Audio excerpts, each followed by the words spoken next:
ರಾಜ್ಯದಲ್ಲಿ ವಿಧಾನಸಭಾ ಉಪಚುನಾವಣೆಗೆ ಎಷ್ಟು ಮಹತ್ವ ಇರುತ್ತೋ ಅಷ್ಟೇ ಕುತೂಹಲ ಕೆರಳಿಸುವಂಥ ಒಂದು ಚುನಾವಣೆ ಅಂತ ಹೇಳಿದ್ರೆ ಅದು ಬೆಳಗಾವಿಯ DCC ಬ್ಯಾಂಕ್ನ ಚುನಾವಣೆ.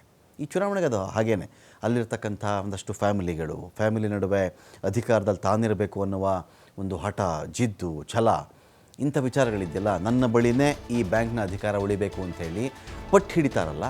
ಸೊ ಈ ಕಾರಣದಿಂದಾಗಿ DCC ಬ್ಯಾಂಕ್ನ ಚುನಾವಣೆ ಬಹಳ ಕುತೂಹಲ ಕೆರಳಿಸುತ್ತೆ.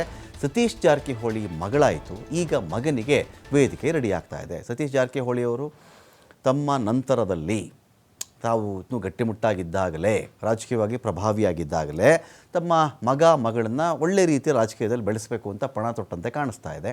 ಈಗ ಮಗನಿಗೆ ವೇದಿಕೆ ರೆಡಿ ಮಾಡ್ತಾ ಇದ್ದಾರೆ. ಸತೀಶ್ ಜಾರಕಿಹೊಳಿ ಪುತ್ರನ ರಾಜಕೀಯ ಪ್ರವೇಶಕ್ಕೆ ಅಖಾಡ ರೆಡಿ ಆಗ್ತಾ ಇದೆ. DCC ಬ್ಯಾಂಕ್ ನಿರ್ದೇಶಕ ಸ್ಥಾನಕ್ಕೆ ರಾಹುಲ್ ಸ್ಪರ್ಧೆ ಮಾಡೋದು ಫಿಕ್ಸ್ ಆಗ್ತಾ ಇದೆ. ಚಿಕ್ಕೋಡಿ ಸಂಸದೆ ಆಗಿರೋದು ಪುತ್ರಿ ಪ್ರಿಯಾಂಕಾ ಜಾರಕಿಹೊಳಿ. ಈಗ ಪುತ್ರ ರಾಹುಲ್ ಜಾರಕಿಹೊಳಿಯನ್ನು ರಾಜಕೀಯಕ್ಕೆ ತರಬೇಕು ಅಂಥೇಳಿ ಸಿದ್ಧತೆ ನಡೆದಿದೆ. ನೋಡಿ, ಸತೀಶ್ ಜಾರಕಿಹೊಳಿ ಅವರ ಮಕ್ಕಳ ಹೆಸರು ನೋಡಿ, ಅಂದರೆ ಒಂಥರ ಪಕ್ಷನಿಷ್ಠರಾಗಿ ಅವರು ಮಗಳಿಗೆ ಇಲ್ಲಿ ಪ್ರಿಯಾಂಕಾ ಅಂತ ಹೆಸರಿಟ್ಟಿದ್ದಾರೆ. ಅಲ್ಲಿ ರಾಜೀವ್ ಗಾಂಧಿ ಅವರ ಮಗಳ ಹೆಸರು ಕೂಡ ಪ್ರಿಯಾಂಕಾ ಅಂತ.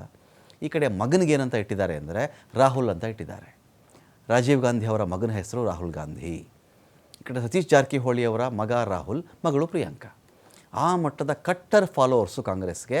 ಇದೀಗ ಮಗನಿಗೆ ರಾಜಕೀಯವಾಗಿ ಒಳ್ಳೆ ವೇದಿಕೆ ಕಲ್ಪಿಸಬೇಕು ಅಂಥೇಳಿ ಸತೀಶ್ ಜಾರಕಿಹೊಳಿ ಅವರು ಡಿಸೈಡ್ ಮಾಡಿದ್ದಾರೆ. ರಾಹುಲ್ ಜಾರಕಿಹೊಳಿ ರಾಜಕೀಯ ಕರ್ಕೊಂಡು ಬರಬೇಕು ಅಂತೇಳಿ ಸಿದ್ಧತೆ ನಡೆದಿದೆ. ಇಲ್ಲಿ ಚುನಾವಣಾ ಕಣದಿಂದ ಹಿಂದೆ ಸರಿಬೇಕು ಅಂಥೇಳಿ ರಾಜು ಅಂಕಲಗಿ ನಿರ್ಧಾರ ಮಾಡಿದಂತೆ ಕಾಣಿಸ್ತಾ ಇದೆ.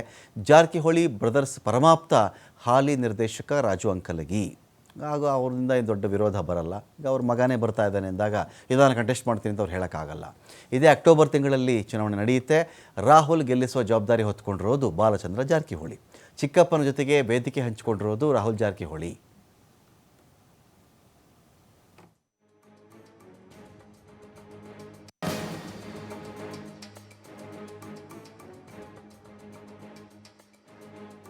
ಅದು ಒಂದರದ್ದು ಅಷ್ಟೇ, ನಾವು ಮಾಡಿದ್ದು ಒಂದರದ್ದು ಅಷ್ಟೇ. ಯಾವುದ್ರೆ ಎಲೆಕ್ಷನ್ ಆಗೋದಲ್ಲ, ಮತ್ತೆ ನಿಲ್ಲೋರು ಅದಕ್ಕೆ ನಮ್ಮದು ಪಾರ್ಟಿ ಅವ್ರು ನಾವು ನಿಲ್ಲಿಸ್ಲಿಕ್ಕೆ ನಾವು ತಯಾರಿ ಮಾಡ್ತಾ ಇದ್ವಿ. ಬೇರೆಯವ್ರು ನಿಲ್ಲೋರು ಅವ್ರು